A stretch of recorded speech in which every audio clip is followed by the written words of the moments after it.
like Max Muta styles, and now pushing a lot of the early Ling styles. The thing is that the Zerg players in the Black Dragon League didn't have a lot of success yet. Dimaga, I think, lost 4 of his 5 games or something like that. Oh man, that stinks. So, well, I think he lost most of them with were really close matches, but still, he doesn't have any points. All three, there are only 3 Zergs. 3 out of 16 players are Zerg. It's Lelouch, Dimaga, and Abba, and nobody else qualified. Wow. Yep, and they are all at the bottom of the rankings. Well, I didn't like Zerg anyways. Take that, Zergs. Wait, who did a lot of those big names like Morrow try to qualify? Morrow the Infested Terran? Actually, Morrow didn't quite try to qualify because when we tried to invite them, he was like, "Oh well, I think I'm not in a good shape right now." Wow. Yeah, Well, that was in September, I think. No, wait, October, end of October, something dude, like that. Morrow really impresses me. The fact that he Yeah. was like really good with Terran and was like, I'm gonna play Zerg. Okay, in the end he switched to Zerg. He was, I think, number like 4 global, and just was like, I'm switching to Zerg. And then what he did was play on his 4 ranked global account, like trying to learn Zerg. So he lost like 15 million games in a row, plummeted down to like, this was when like 2600 was like the highest rating. He plummeted down to like 1400 in Diamond, and then like worked his way all the way back up. And now he's like one of the best Zerg players in Europe because he's a total sicko. But that doesn't matter quite as much as the fact that the game is starting. Go Dimaga, Dimaga fighting! And Said actually, Sean, in regards unbiased. to Morrow, I thought for a long time, especially before the assembly line, that he's quite overrated. That he's a good player, but that he's not able to compete with the top players in Europe. Well, not the top 5 at least. And then at the assembly line, he totally proved me wrong, and he did amazing games versus Soccer. And since then, I think he had 2 more best of 3 series against Soccer, and he won all of them. It was really, really impressive. He has such a good timing. Yeah, he really gets how to practice and how to like rely on timings instead of, the usual goofiness that folks do. And it looks like Power Elfie spawning in the top right is the incredibly powerful red Protoss pieces, and in the bottom left, MTW's Dimaga is the blue Zerg. And Elfie is just such a low RPM player. I mean, look at that. 37 against 250, 260. He's got this. He's using all 50 APM in a noble fashion to construct one pylon. I love it in the early game when the player, for example, has 500 APM just building one pylon. I mean, I get what most players say, that they really want to just always stay on a high level of APM in order to be able to use it when it actually matters. But still, I think most of them just love to spam those. Dude, it's so fun to spam because that number 500 makes you feel so cool. And there's Power Elfie throwing down his gateway, the usual constriction at the front gate, making sure nothing can get in or out except one little square of zealots. Dimaga now also throwing down his extractor. Ooh, I love gas pool builds for the one main reason that you can't mess with them. If you try to go for a hatch first build, this probe is going to immediately build a pylon and screw you over. But with a pool, or with a gas pool opening, you're always fine. Lately, most players start to return back to the gas pool build. I mean, when was the last time you've actually seen a player really use hedge first in all 3 games of the best of 3?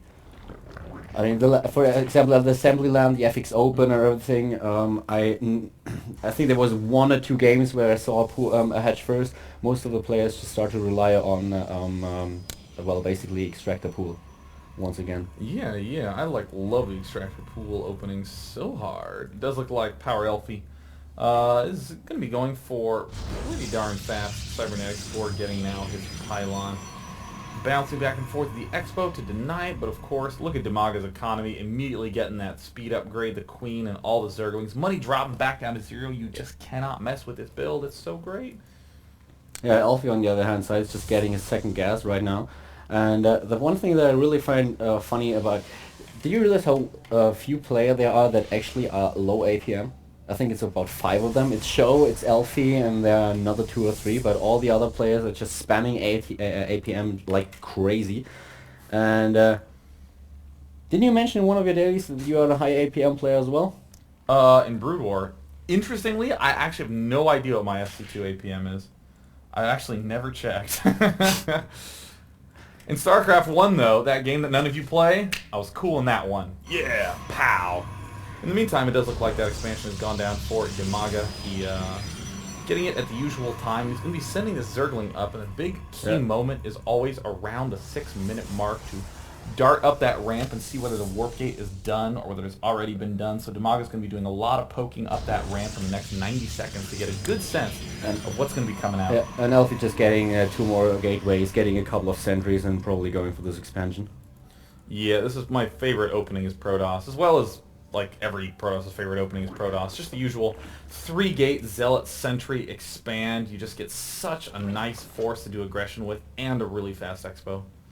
Roach Worm being built for Dimaga as well as the expansion that Sean mentioned early on. So after he got his first couple of Zealots, he went directly straight down to this natural in order to build his hatch. And we see the Queen. Queen number 1 and Queen number 2 in the main base. And getting quite a lot of drones.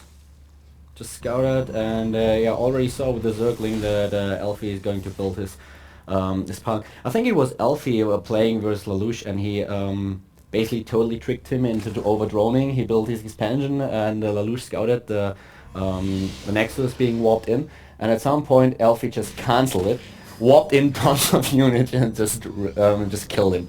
Killed him instantly, and Lelouch was like, "What the fuck's happening? I didn't even over-drone, I played so secure, what's happening?" And then wait, did you cancel that Nexus? And so I was like, yeah, well... That's always like a really easy way to do an extreme sudden attack, is to let that Nexus get like 80% done while you're adding on a 4th and 5th gate, and then just cancel it all of a sudden, and Zergs can get caught off. Super guard. Do see the hallucination going down, so this is a kind of late push by Power Elfie. In fact, you can generally do this push much earlier. Ho! Dimaga lagging.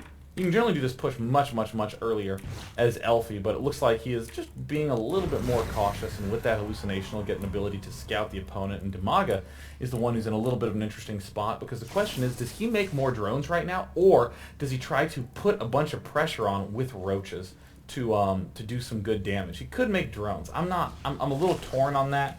But a couple roaches early on to do a little bit of poking is often quite awesome. I mean, he already has 48 harvesters against 28, and right now basically Elfie just scouting what's happening in the main base of his opponent. And he might immediately getting those 2 extractors as well, while he's taking to the lair. And getting a couple of more drones. So right now we see a robotics facility for Elfie as well, as a follow-up for his warp gates. I'm not quite so sure how I feel about getting that early of a robo bay. I mean, we can already see Elfie is getting a little bit behind in the production front because he just did not have that many unit producing structures, and even though this gas just keeps lagging. Oh man, I hope it's not me. No, it's not you, it's Dimaga. Really, it's Dimaga? Oh, screw that guy. I mean, the reason I said that is because, like, I have been demolishing all technology around us throughout this entire trip, so it's pretty awesome to think that I would have that effect in the commentary as well. And Elfie is directly going for Colossi, whereas Dimaga is just throwing down his evolution chamber as well as the Hydra then. Yeah, I'm not the biggest fan of this ultra-fast Colossus stuff. I mean, you kind of...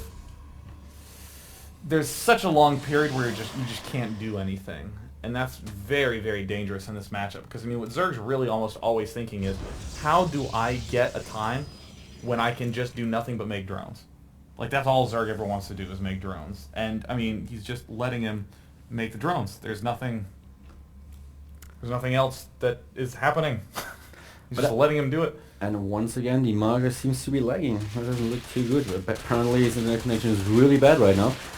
Getting roach speed as well. And actually I've seen that build quite a lot the last couple of weeks. Last 2 or 3 weeks, the build for the Protoss player with a Colossus follow-up directly after you build the expansion. I've seen that quite a lot. But as you already said, economy-wise, therefore, the Zerg player is way ahead due to his amount of harvesters he could produce without getting pressured by the Protoss player. And he's 30 supply ahead already.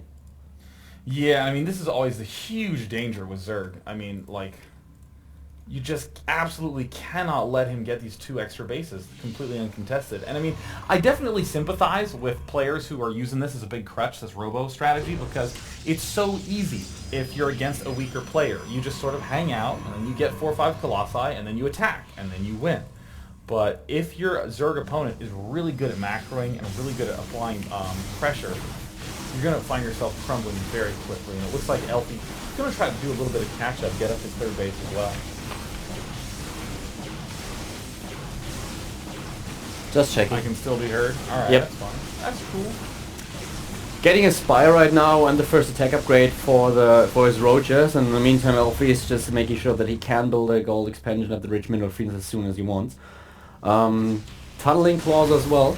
And the thing is that, for example, Insolence plays the same build versus Zerg basically, but he also says that it's, well, for him it's, he doesn't feel quite safe with it. I mean, he doesn't know what else to do. Well, I talked to him after the assembly line when he lost, when he nearly lost to Nalgrim, and I think was defeated by. Actually, I don't quite remember, but anyways, he told me that versus Zerg at the moment he's really a little bit shaky, that he doesn't know what else to play, and most of the time he's relying on exactly that build that Elfie's doing. It's a very, very simple, reliable build, as long as your opponent makes, you know, just general poor decisions with macro. And the real issue is that if you're against a good macro player like this, look at all those units that Demaga has darting forward, and man, those force fields are very nice, locking off the majority of those units, and this is the exact thing that you need to make this style work. Those amazing force fields. The instant those become a little lackluster, you crumble so quickly.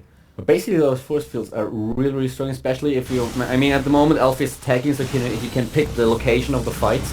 And if he is able to set up a fight right there where he only needs about 4 or 5 force fields to just, well, basically split the army of the Zerg player, then he's in a pretty good position.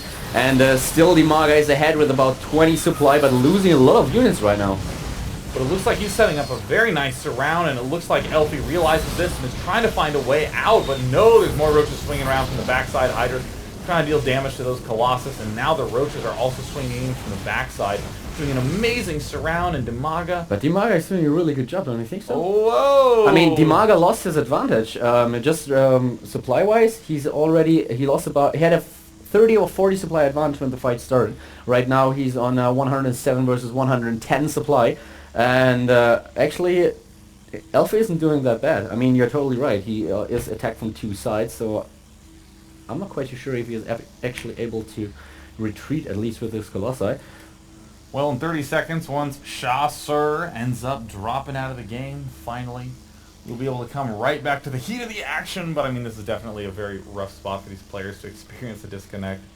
The one thing that always worries me again is that those Colossi get stronger the larger of numbers you have. So the instant all those Colossi crumble, Elfie is again going to have this long period of nothing really going on, and Zerg can attack or expand himself, do a wide variety of things, and it looks like we're going back to the action right now. One thing that a lot of pros player have been using lately is a Colossi Bird Ray build. That's actually pretty strong as well.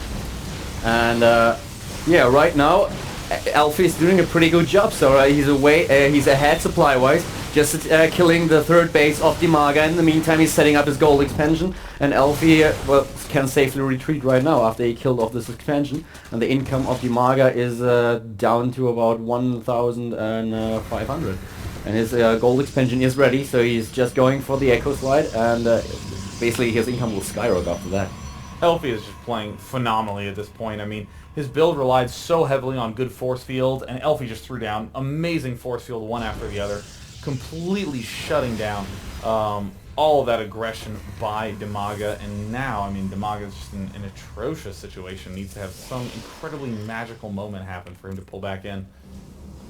Yeah, we have quite a nice income for Elfie right now. They are both on 58 harvesters, and we have a 20 supply lead for Elfie right now, 4 Colossi so far, and building a couple of photon cannons as well, and of course more Colossi coming in. One with 12 kills already, 12 kills, 10 kills, 8 kills, so actually his Colossi micro, his unit control is pretty good. Didn't lose a single Colossi in the last fight.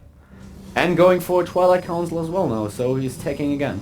Yeah, and we see 2 more gateways going down for Elfie now that he does have his third. Can easily begin producing a vast amount of those basic gateway units, the Zealots and the Stalkers, while continuing to spend his Chrono Boost on upgrades and more Colossi. It does look like Demaga is also poking to the third. Sees it's completely up and running with cannons. Does not like that look, but as Demaga, it's very hard to feel like you have options. And another thing is that he didn't add a hatchery, an in-base hatchery, and I think he, with the third gone, he should also have a problem with the lava. Yeah, he actually has quite a lot, so he's inject